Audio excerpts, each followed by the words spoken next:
The purpose of this video is to demonstrate how to make a dry needle felted 3-inch decorative wool bowl.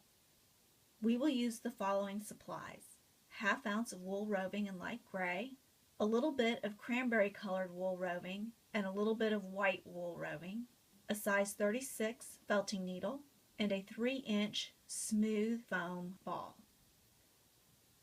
We will take you through the process of forming the bowl on the foam ball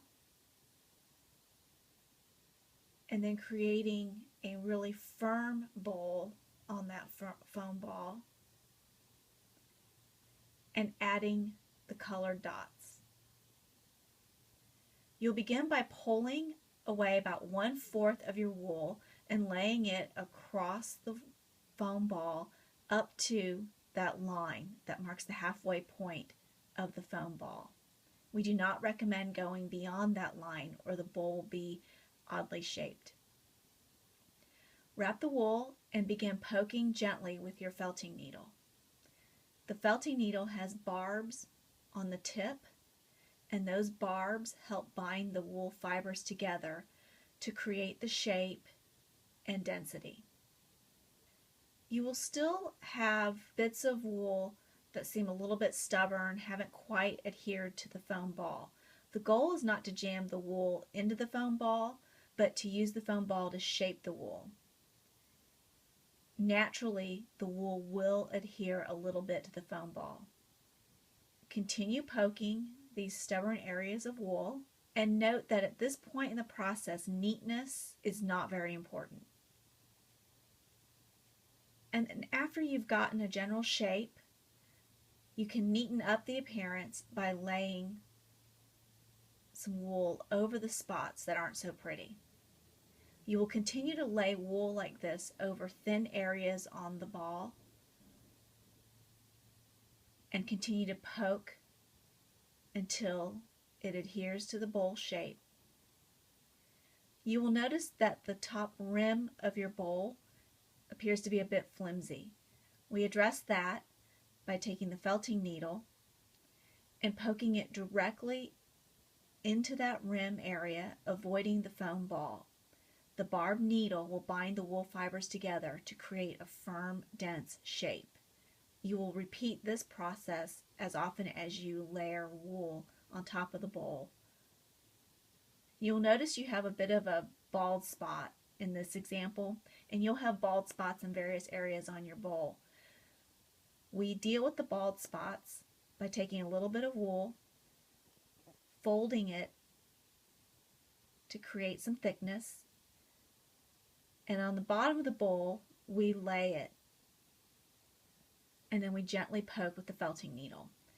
For areas on the sides of the bowl, it's easy just to lay wool straight on top of that area and poke it into the bowl.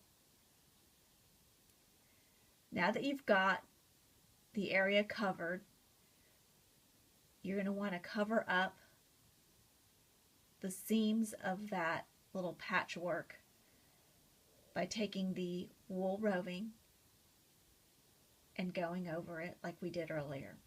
And you'll continue to repeat the process until you use up almost all of your wool roving except for a small bit that we'll save for the very end.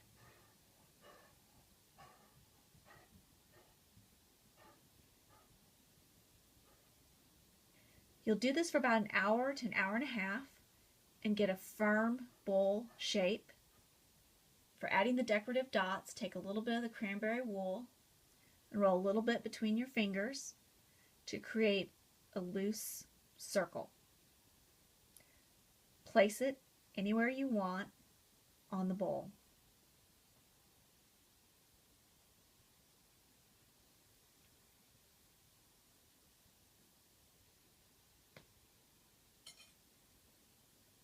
Lightly poke with your felting needles and be careful not to poke your fingers. If you don't like where you put your dot, simply lift it up like Velcro and place it somewhere else and poke it in place with your felting needle. For the white rim, take some of the white wool, twist it, give it a skinny shape,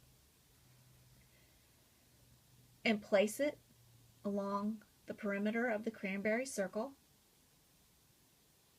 and poke gently with your felting needle and be careful of your fingers.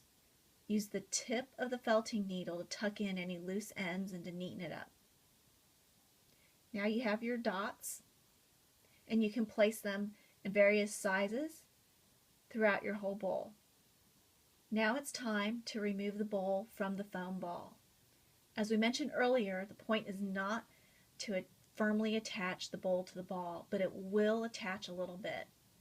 We gently pull the bowl off of the ball, and you'll see where the needle poked into the foam ball. Gently remove it. You lift it, and you'll see some bits of foam on the inside of the bowl. If you poke too hard, you're going to have a lot of foam to remove from the inside of the bowl. Remove it with your fingers. Once you've removed as much of the foam that you're willing to remove, you can go ahead and poke the wool, and you'll get the firm shape on the inside of the bowl as you did on the outside. You can also use your extra bit of wool to cover up any bits of foam or discolored spots like we did here. Just lay it over the area and poke it with your felting needle.